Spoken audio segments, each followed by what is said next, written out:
Hi, thanks for tuning in to Turn to the Stars. My name is Andrea Clem, and I am an astrological counselor and a core shamanic practitioner from the local Manchester Derry area. And I want to say thanks for tuning in today. We have a really interesting show planned for you. As you can see on the screen, today's show is I'm going to be talking about Uranus squaring Pluto, which is there's going to be 7 occurrences of, and that span of time is between 2012 and 2015. And astrologically looking at this particular aspect or connection of energy between these two, what we call transpersonal planets, meaning that they're on the outer realms of our solar system. And when you have two powerhouse planets like this form a connection such as we're going to be discussing today, it does cause some major change in the world. And so we're going to talk about that, and astrologers throughout the world are calling this evolution and enlightenment. And so I'm going to be discussing these 7 dates with you, and actually today being May 21st, 2013. Yesterday was actually the 3rd exact square of these two powerhouse planets. Uranus being in the sign or the constellation of Aries, Pluto being in the constellation of Capricorn. And you can see that in this chart that we're going to put on the screen right now. There it is. That is showing you, if you look right about, let's see here, that would be, I'm going to show you this particular square. If you look down on the left-hand corner of the screen, to the left side, you see a symbol for Pluto, which looks like a human being with his arms upreached, at 11 degrees of Capricorn in 14 minutes. And then if you take your hand and you follow that red line with the square in the middle of it, on the bottom there, over to the right bottom side, you see Uranus, the planet that kind of looks like an hourglass at 11 degrees of Aries and 14 minutes. This chart was actually yesterday, May 20th at 9:01 p.m. That I took a picture of this to show you on today's show. And this is what we call a cardinal square. And it is one of action, but the square makes it difficult, challenging, hard, growing pains. It's sort of like the feeling that you get with these two planets when they square up like this is of two tectonic plates rubbing together, causing this friction or making it very difficult for new things to come in because of the old structures. So we go through this very tumultuous energy. So it's interesting because in researching material for today's show, I came across something written by a fellow by the name of Ferdinand Foch, who was a French soldier and military theorist and a general during the First World War. And he said that the most powerful weapon on earth is the human soul on fire. Well, that's pretty much a great description of this energy, the human soul on fire, the human soul seeking change, the human soul being excited with change, but also the human soul hot with all that is happening. And so it's very interesting that the way he described that. But today I want to take a look at this historic Uranus-Pluto square. And as you see, it does occur. It started, the first square was in 2012, and the last one will be in 2015. And so I want to talk more about yesterday's square, which gave us a vision of the 3rd occurrence, as I was talking about. Here's the dates that these two planets form these exact squares. The first time that Uranus exactly squared Pluto, it was in 8 degrees. Both planets were in 8 degrees of the signs they were in, and the first was June 23rd of 2012. As I'm reading off these dates, you might think about things that in your life that are changing, and sort of assimilate that with these dates, and also worldwide change that has been experienced on these dates, because they are indicative of change on a very huge level. So the second date of Uranus squaring Pluto was September 19th of last year, 2012, and both planets were at 6 degrees in the constellations that they're in. The third occurrence we had yesterday, May 20th, 2013, and both planets, as you saw on the chart earlier, were at 11 degrees in the constellation Uranus in Aries, Pluto in Capricorn, and we did have some major difficult change yesterday in Oklahoma with that tornado twister touching down, causing massive upheaval, and a great challenge for humanity in that area. Our next exact square is going to be November 1st of this year, and the two planets will both be at 9 degrees in their particular constellations that they're traveling through. The fifth occurrence will be on April 21st of 2014, and those two planets will be at 13 degrees in their constellations. You can see by the numbers that I'm giving you that these two planets move very slow. As I said earlier, they are transpersonal, meaning they're outer planets on the far reaches of our solar system, so their movement is felt by us is slow. It's slow shifting movement, but still tumultuous at best. The sixth occurrence will take place on December 14th of 2014, and these two planets will be at 12 degrees in the constellations they're traveling through. And the seventh occurrence, and the final one, is going to be on March 17 of 2015, and these two planets will be at 15 degrees in the constellations that they're traveling through. And it's really interesting that there is a lot of talk across the web and within the spiritual communities about the connections. The number 7 lines up with the 7 chakras of the body of the human form, and there's 7 occurrences that we are seeing here of change. And so each one of these periods of time, these dates that I listed earlier, are basically parallel to one of the root chakras, or have a very strong effect on changes occurring in a particular chakra in the human form. The June 23rd one was having a strong effect toward change of the root chakra.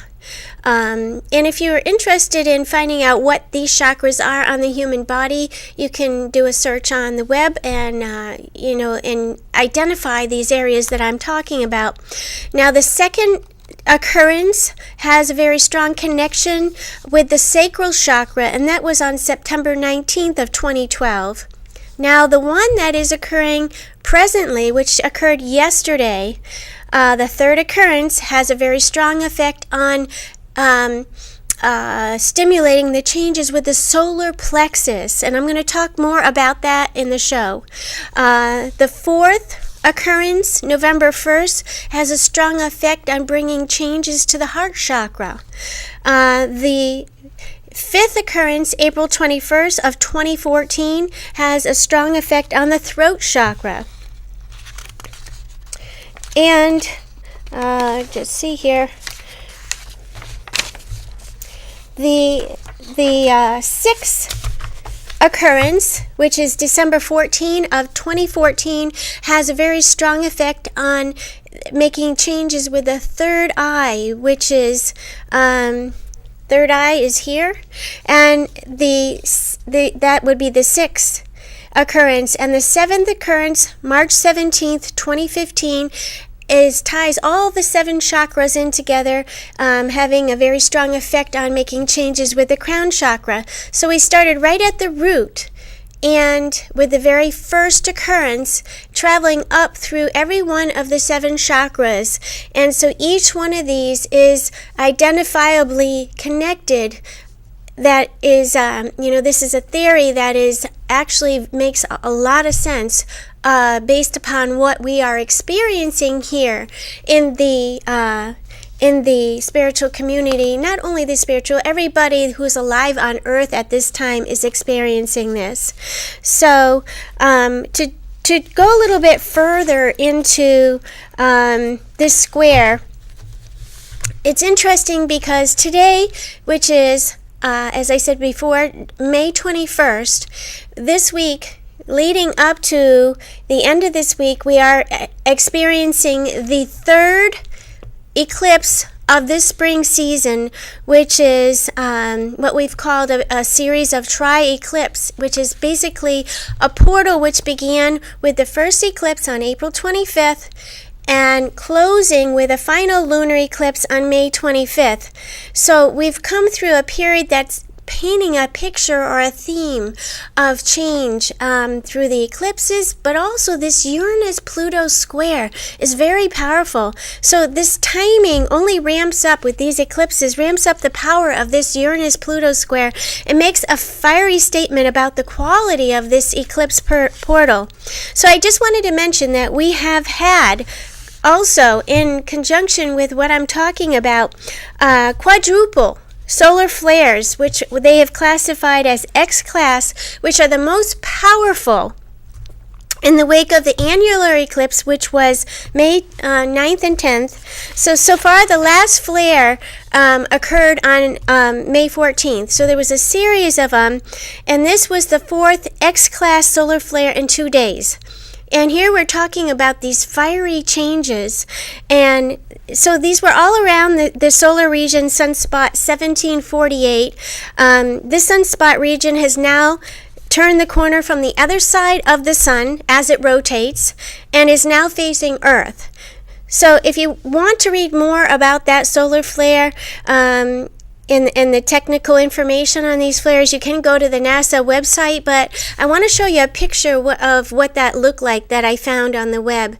This is a picture of the X-class solar flares, and this one particularly is from May 14th. An incredible picture.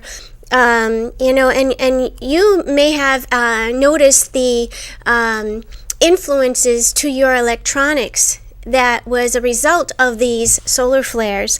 And now I just wanted to show that to you because these are all things that are energetically related to what I'm talking about, the Uranus-Pluto square. So a lot has been said about the intense evolutionary energies that sizzle in our etheric bodies and the etheric body of our planet. So when the sun bursts forth like this with those solar flares, it makes sense that the two would be related. And I wanted to call your attention to this occurrence because this also brings to light the solar plexus, which is what I'm talking about, that is strongly being stimulated to open up for change, the 3rd chakra of the human form quality. So to light up the solar plexus quality of this Uranus-Pluto aspect configuration that we're discussing here today. So it's interesting that there are these 7 exact occurrences of the Uranus square Pluto and the 7 chakras or energy centers in the human body. And there has been much talk, as I said before, that these are related and therefore are major markers of changes internally and externally within us that are occurring. So this week, as I said earlier, on May 24th, May 25th, the portal of eclipses that have been occurring will be coming to a close with the final lunar eclipse at 4 degrees of Sagittarius. And until we get a glimpse at that final lunar eclipse, I wanted to just talk with you and share a picture of what is being called a pivotal point of this portal of eclipses this spring, which is the annular ring of fire solar eclipse. Okay, so I have a picture of that solar eclipse, which we have called, that was actually the second eclipse of the spring season, which was a pivotal point. Isn't that something? And that actually occurred over Australia, and it was the annular solar eclipse, the second eclipse that has actually physically occurred right over Australia, the Aboriginal lands. And so it is an incredible picture as it captures the power of the ring of fire, including the red center ring of fire, and it brings to light on so many levels what Ferdinand Foch said: the most powerful weapon on earth is the human soul on fire. It seems most appropriate that this is occurring, is exactly what is occurring. So now getting back to this Uranus-Pluto square.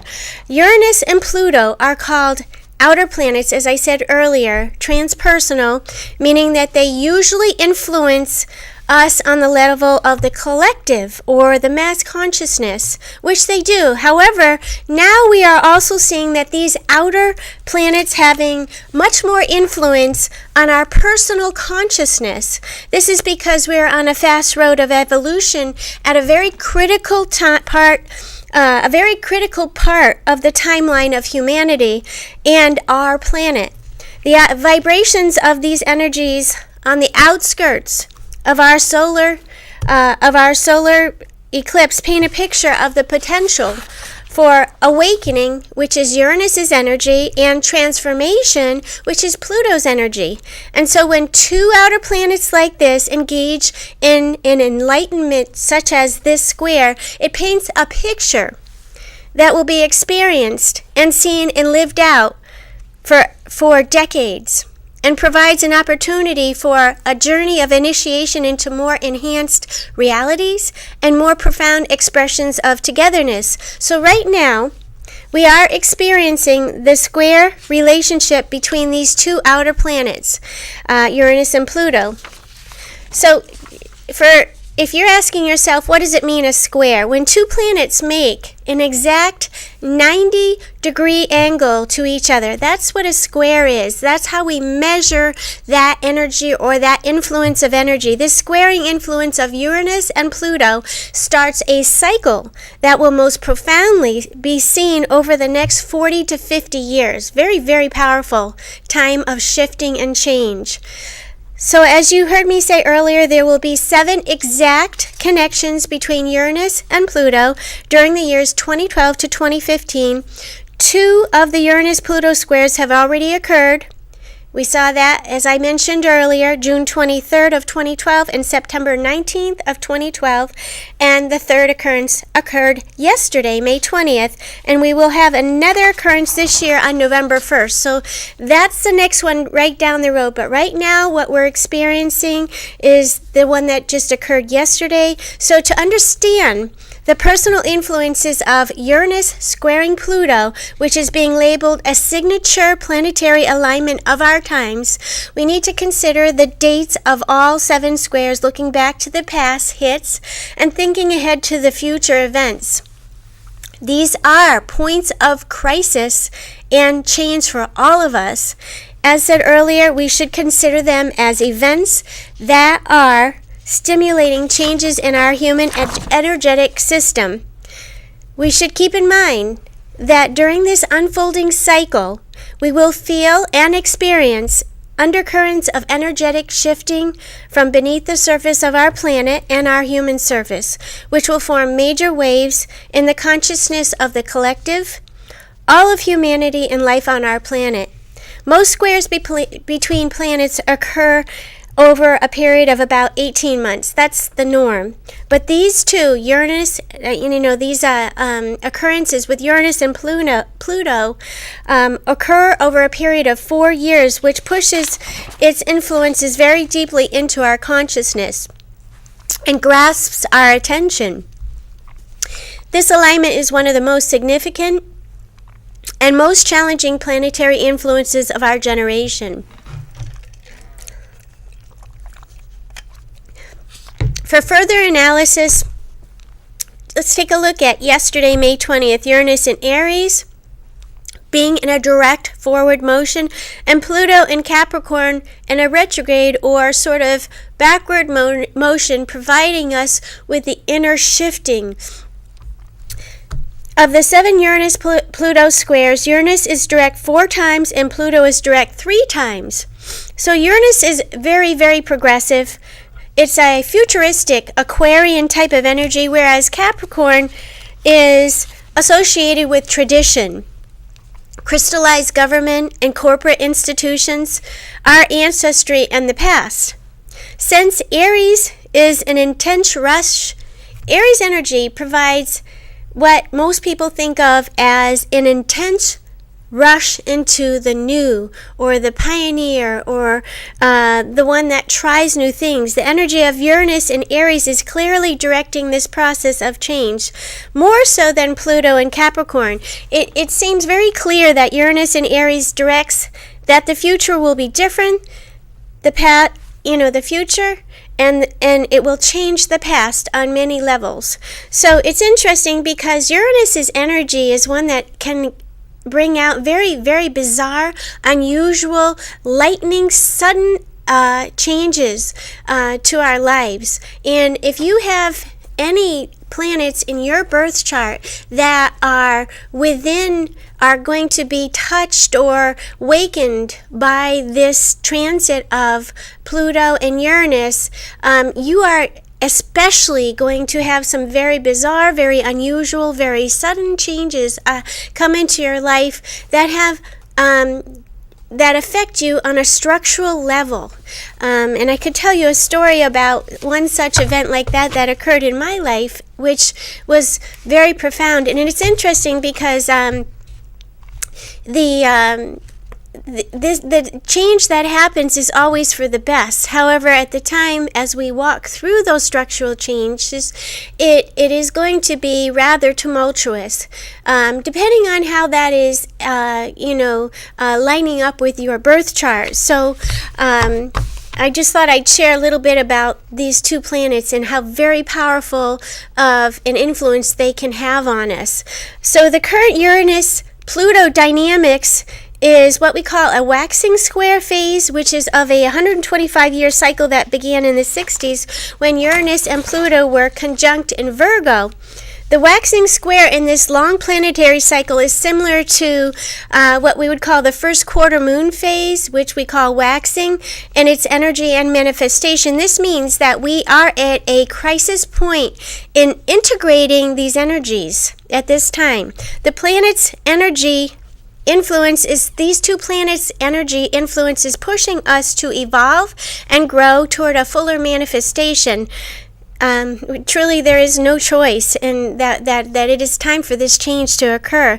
Uranus and Pluto were last in a square configuration, which we called a waning square, similar to this last quarter moon phase in the early 1930s, about the time of the Great Depression. That square was winding down a long Uranus-Pluto cycle that began in between 1845 and 1856. So historically, this is some information that sort of sets the groundwork for where we're at presently.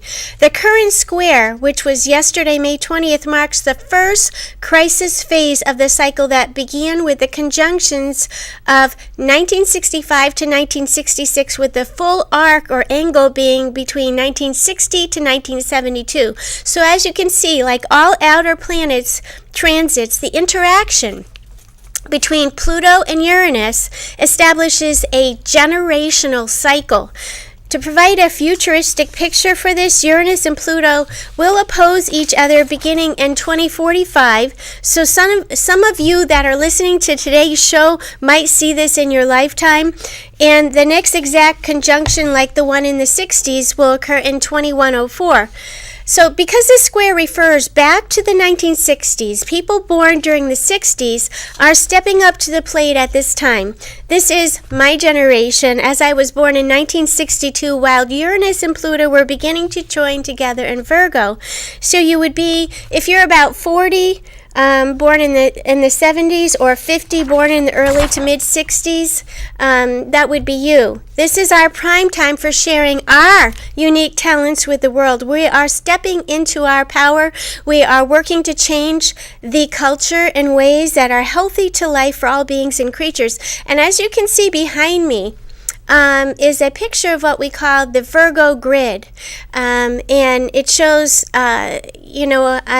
these planets and the changes that and the way that they're affecting us here on Earth. It's a pretty interesting picture. So just kind of share with you some Virgo issues up for review right now in our world. Our health care. There is this battle over universal health care, which is indicative of this square, and other well-being issues including alternative forms of healing, the surge of Reiki, massage, yoga, and natural health care, workforce and job challenges. It's safe to say that the old 9-to-5 workday structure has its days numbered. Nutrition, food production, changes in the way we structure our days, and the more esoteric spirit, soul, mind, and body connections. And it looks like I'm getting very close to the end of my time for today's show, so I'm going to have to pick up part 2 of the show at another time. But basically, from a spiritual standpoint, Virgo is the energy of the purist, the priestess, or the shamanic practitioner who is dedicated to the work of taking care of the healthy patterns of our ecosystem and the Earth's natural rhythms. And I do want to share with you before I end, we come to an end with today's show, some ideas of ways that you can work with this energy. Use X-ray insight before making drastic changes when you don't know what else to do. That means slow things way down the best you can, rather than getting caught up in the tumultuous fear of what these changes may bring to you. Because something has to give. Events and experiences that bring you into a shocking awareness of your ability to survive. Expect that. Look into programs that provide insight into occult, that is, what is the healing powers of studying metaphysics, astrology, psychology, anything like that provides you with further insight. And you may find yourself feeling a sudden and consuming passion for doing something in the healing arts. If you're feeling led to make these changes, do it. Find a way to examine that and head in that direction.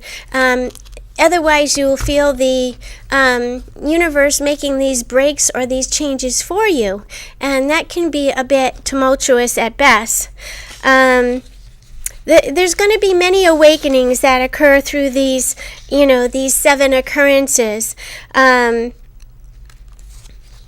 as I talked about before, that,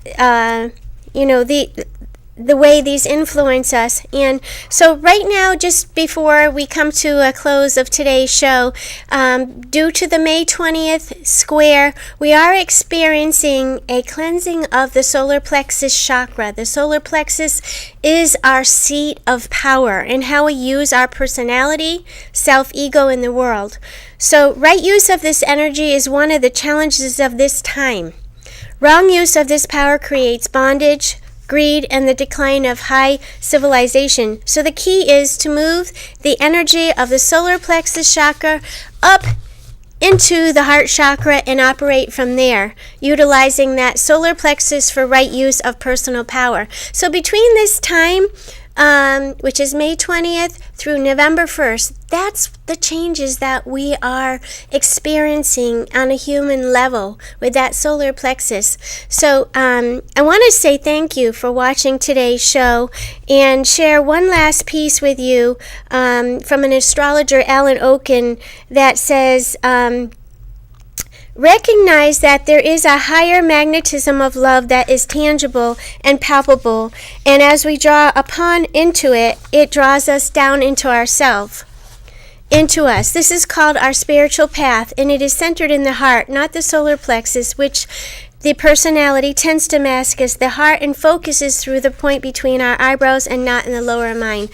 So I want to say thank you for watching today's show, and do ask you to please stay tuned for the part 2 of the Uranus square. And so take good care. I'll see you next week.